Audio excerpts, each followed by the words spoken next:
गाड़ियों पर लगे ये 3 बाण वाले धनुष के स्टिकर्स आपने बहुत देखे होंगे, लेकिन अब से 10-15 वर्ष पहले ना तो किसी की गाड़ी पर ये स्टिकर्स थे, ना किसी की छत पर ये निशान, और ना ही किसी के पूजा घर में खाटू श्याम जी की कोई मूर्ति। पर फिर अचानक से ऐसा क्या हुआ कि राजस्थान के शेखावाटी में विराजे खाटू वाले श्याम आज दिल्ली, हरियाणा, पंजाब और यूपी के घर घर में पूजे जाने लगे। तो चलिए इस मिस्ट्री को समझने से पहले थोड़ी हिस्ट्री जान लेते हैं।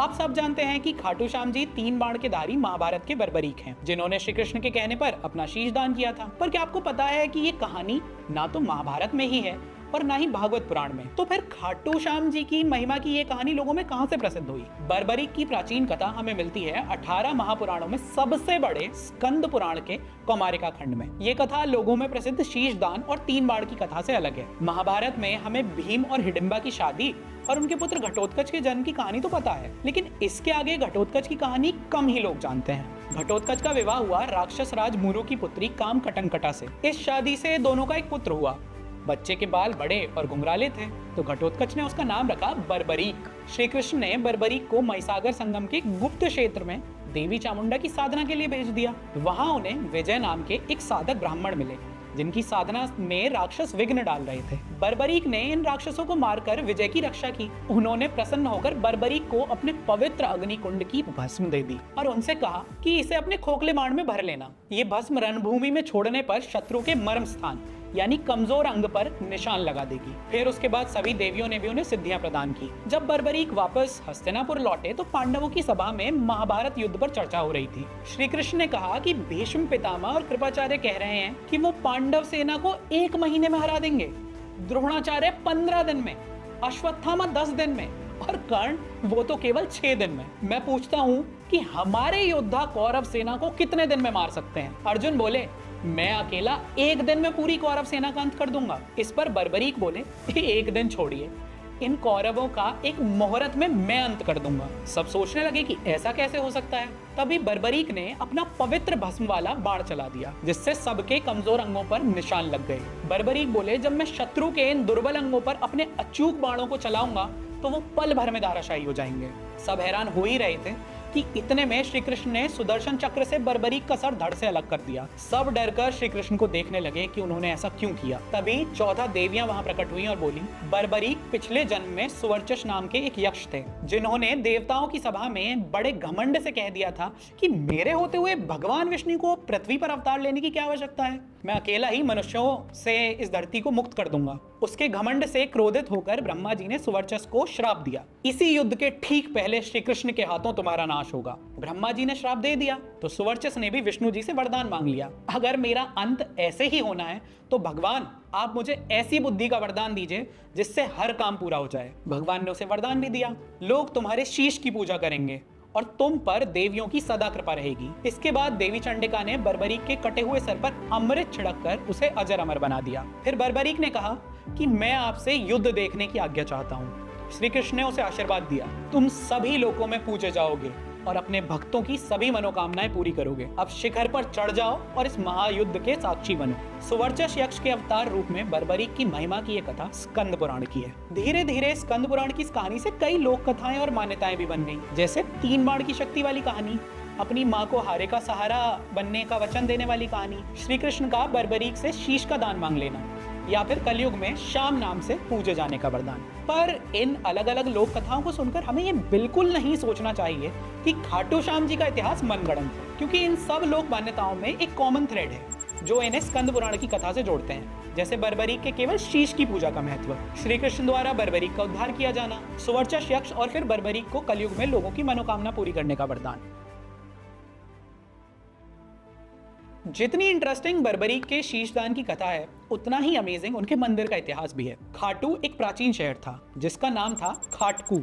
ये पृथ्वीराज चौहान वाले शाकंभरी के चौहान साम्राज्य का एक महत्वपूर्ण एडमिनिस्ट्रेटिव डिवीजन था। स्थानीय मान्यताओं में इस मंदिर की स्थापना 11वीं शताब्दी में एक रूप सिंह चौहान नाम के व्यक्ति ने की थी और इस मंदिर का पहला रिटन एविडेंस हमें 1675 में जयपुर के पास सांगानेर से मिलता है। दुर्गादास माथुर जी के श्याम पच्चीसी नाम के एक काव्य में श्याम जी को श्याम धणी यानी राजा कहा गया है और खाटू को उनकी राजधानी। इंटरेस्टिंगली श्याम पच्चीसी में खाटू के श्याम को बर्बरीक से ना जोड़कर उन्हें श्री राम या श्री कृष्ण की तरह ही एक वैष्णव देवता माना गया है। पर हाँ, उनकी मनोकामना पूरी करने की अनन्य शक्ति की बात श्याम पच्चीसी में भी आती है। यानी 17वीं शताब्दी में खाटू में श्याम जी का एक प्रसिद्ध मंदिर जरूर था जिसकी उस क्षेत्र में भरपूर मान्यता थी। ऐसा माना जाता है कि सन 1027 में खाटू में एक स्थान पर आकर रूप सिंह चौहान की गाय के थनों से अपने आप दूध बहने लगा। जब उन्होंने खुदाई करवाई तो वहां से खाटू के श्याम जी की मूर्ति निकली। फिर रूप सिंह चौहान और उनकी पत्नी नर्मदा कंवर ने वहां एक मंदिर बनवा दिया। पर आज खाटू में जो मंदिर है उसे सन 1720 में मारवाड़ के महाराजा अजीत सिंह के बेटे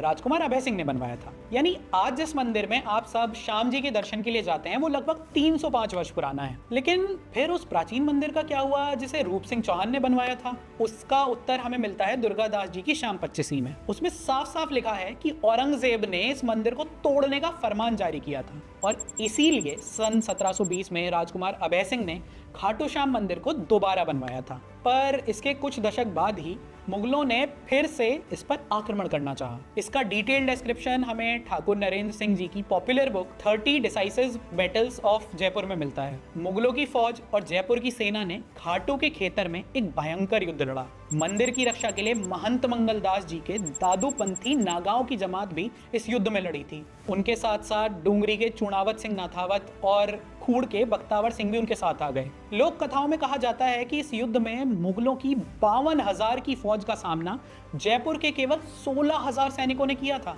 महंत मंगलदास के शूरवीर संतों ने संख्या में बहुत कम होने के बाद भी मुगलिया फौज को अपने रण कौशल और भक्ति भाव से बुरी तरह से हरा दिया था। यहाँ तक कि अंत में डरपोक सूबेदार बड़ेज अपनी जान बचाकर युद्ध से भाग गया था। आज भी खाटू में भक्त इन महान योद्धाओं की छतरी पर अपना माथा टेकते हैं। अधिकतर लोगों को ये नहीं पता है, लेकिन खाटू के आसपास के क्षेत्र में लगभग सब जातियों के परिवार श्याम बाबा को अपना कुल देवता मानते हैं। जो लोग खाने कमाने बाहर भी जाते हैं या बाहर रहने लग गए हैं वो भी शादी या बच्चे के जन्म पर खाटू श्याम जी की जात लगाने आते हैं और बच्चे के पहले मुंडन के लिए भी वो यहीं पर आते हैं। हर महीने की शुक्ल द्वादशी पर लोग अपने घरों में खाटू श्याम जी के नाम पर मनौती पूजा करते हैं। मंदिर में चूरमे का सवा मनी प्रसाद चढ़ाया जाता है। इसके अलावा दूर दूर से लोग यहाँ खाटू श्याम जी का निशान लेकर आते हैं और उसे मंदिर के ऊपरी हिस्से पर लहराते हैं। राजस्थान के सीकर में खाटू श्याम जी की पूजा के बारे में तो आप सबको पता है, लेकिन इसके अलावा भी बर्बरीक की पूजा भारत के कई रीजन्स में होती है। हिमाचल के मंडी में और नेपाल में इन्हें कमरू नाग के रूप में जाना जाता है और गुजरात में ये बलिया देव के नाम से प्रसिद्ध हैं। इंटरेस्टिंगली अधिकतर क्षेत्रों में बर्बरीक को भीम का पोता और घटोत्कच का पुत्र माना जाता है, लेकिन गढ़वाल और बुंदेलखंड में उन्हें भीम और एक नाग कन्या का पुत्र माना जाता है। वैसे खाटू वाले श्याम और भी कई नामों से प्रसिद्ध हैं। शीश का दान किया इसीलिए शीश के दानी, नीले घोड़े की सवारी करते थे इसीलिए लीले का सवार, माता मौरवी के पुत्र थे इसीलिए मौरवी नंदन, निर्बल पक्ष का साथ देते थे इसीलिए हारे का सहारा, लाखों में देने वाले हैं इसीलिए लखदातार। पिछले कुछ समय से जिस तरह से इस देवता और मंदिर को प्रसिद्धि मिली है उसे कोई नहीं समझ पाया है। ये कैसे हुआ? इंटरनेट पर खाटू श्याम जी के रील्स वायरल होने से, अमीर बनियों के उन पर पैसे लुटाने से, या फिर कन्हैया मित्तल के लोकप्रिय भजनों से। अमरनाथ, केदारनाथ, बद्रीनाथ, तुंगनाथ, रुद्रनाथ, वैष्णो देवी, काशी, मथुरा, अयोध्या, प्रयागराज, लोग सदियों से इन तीर्थों की यात्रा कर रहे हैं। लेकिन ये एक फैक्ट है कि पिछले 10-12 वर्षों में नंबर्स बहुत ज्यादा बढ़ गए हैं। सबसे पहला और एक इंपॉर्टेंट फैक्टर है सोशल मीडिया। आजकल लोग कहीं भी जाते हैं वो पिक्चर्स लेते हैं, वीडियोस बनाते हैं, अच्छा म्यूजिक लगाकर ग्राफिक्स और रील्स बनाते हैं और तुरंत उसे सोशल मीडिया पर डाल देते हैं। लोग इससे एंगेज करते हैं and within no time ये कंटेंट वायरल हो जाता है और लोग वहां जाने का मन भी बना लेते हैं।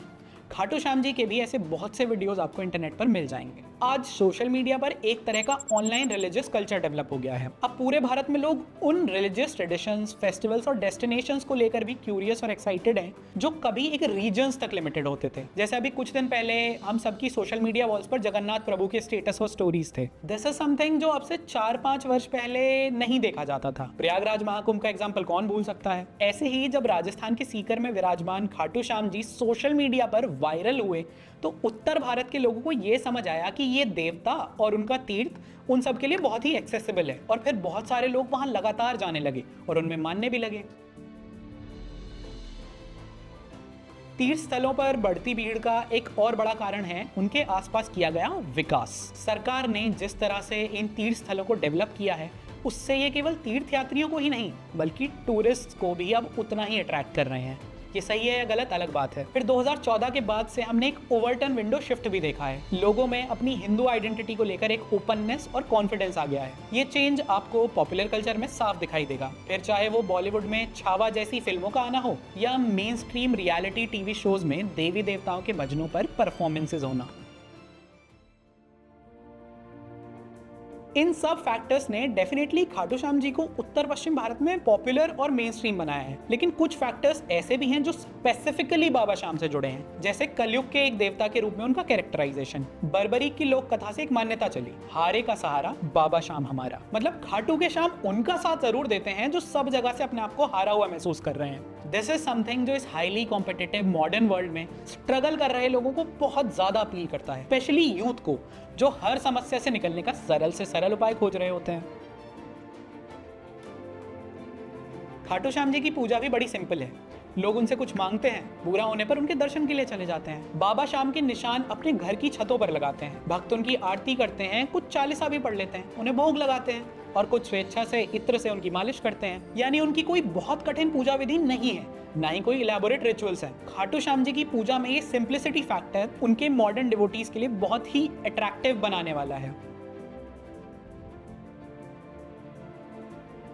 फिर आते हैं उनके अनोखे अनूठे चमत्कार जो लोगों की डेली लाइफ प्रॉब्लम्स के सॉल्यूशंस की तरह हैं। किसी का कारोबार डूब रहा है, किसी परिवार में कोई गंभीर बीमारी है, किसी का कोई डेडली एक्सीडेंट हुआ है, किसी की शादी में समस्या आ रही है। इस सब में लोग कुछ ना कुछ सहारा ढूंढ रहे होते हैं और वो उन्हें खाटू के श्याम में मिलता है। जैसे बाबा के परम भक्त श्याम बहादुर अग्रवाल और आलू सिंह जी महाराज की चमत्कारी कहानियां हैं, वैसे ही अनगिनत लोगों के जीवन में खाटू श्याम जी की कृपा से बहुत कुछ अचानक से और तुरंत बदला है। आप इन कहानियों को सच माने या ना माने, पर बाबा श्याम के भक्त जब अपने अनुभव बताते हैं तो लोग अपने आप उनकी भक्ति में खिंचे चले जाते हैं। दिन प्रतिदिन की समस्याओं से इंस्टेंट रिलीफ पाने के लिए एक आम आदमी क्या क्या नहीं करता, और इसीलिए उसे बागेश्वर बाबा के चमत्कार पर भी तुरंत भरोसा हो जाता है और खाटू के श्याम में भी उनकी आस्था गहरी हो जाती है। आपने ये जरूर सुना होगा कि खाटू श्याम जी तो बनियों के भगवान हैं, लेकिन ऐसा बिल्कुल नहीं है। राजपूत, ब्राह्मण, बनिए, ओबीसी, एससी, शेखावाटी के आसपास सभी जातियां उन्हें अपने परिवार का कुल देवता मानते हैं। पर हाँ, अधिकतर व्यापारी वर्ग से आने वाले बनिया समाज का खाटू श्याम जी की महिमा को देश भर तक ले जाने में एक बहुत इंपॉर्टेंट रोल है। सबसे पहले जब राजस्थान के श्याम भक्त मारवाड़ियों ने बाहर के राज्यों में माइग्रेट किया तो वो उन्हें वहां अपने साथ लेकर गए, क्योंकि ये पैसे से समृद्ध और सफल बने। ये जहां जहां गए उन्होंने वहीं पर खाटू श्याम जी की भक्ति को लोकप्रिय बना दिया। धीरे धीरे ये दिल्ली, यूपी, पंजाब और हरियाणा के बनियों में प्रसिद्ध हो गए और उनसे सबके बीच में। बनियों ने केवल अपने घरों में खाटू श्याम जी की मूर्ति नहीं रखी, बल्कि उनके मंदिर बनवाए, कीर्तन आयोजित किए, जागरण करवाए, बड़े बड़े कलाकारों को बुलाकर भजन संध्याएं कराई, खाटू की सामूहिक तीर्थ यात्राएं कराई, बाबा श्याम के भंडारे किए और धीरे धीरे खाटू के श्याम का नाम हर दूसरे व्यक्ति के मन मस्तिष्क पर छा गया। स्पेशली भजन संध्या का एक कल्चर बनियों ने ही खड़ा किया है और इसी ने खाटू श्याम जी को सभी जातियों के बीच एक लोकप्रिय देवता बना दिया। बेसिकली जब बाबा ने अपने भक्तों को खूब दिया तो उनके भक्तों ने भी उनकी महिमा का गुणगान करने में कोई कसर नहीं छोड़ी और बाबा सब तक पहुंचने लगे और सब बाबा तक। खाटू श्याम जी के लोगों तक पहुंचने की कहानी में एक बड़ा रोल म्यूजिक का भी है। शुरू से ही खाटू वाले श्याम की भक्ति में कई लोकगीत बने, कुछ लोकप्रिय भी हुए। 90s, 60s, 70s के दशक में आलू सिंह जी महाराज के भजन कीर्तन बहुत प्रसिद्ध हुए थे। फिर 90s के इकोनॉमिक बूम के बाद जैसे जैसे बनिए समृद्ध हुए, उन्होंने इन आयोजनों का स्तर बहुत बड़ा कर दिया। वो इसमें अधिक से अधिक लोगों को बुलाने लगे।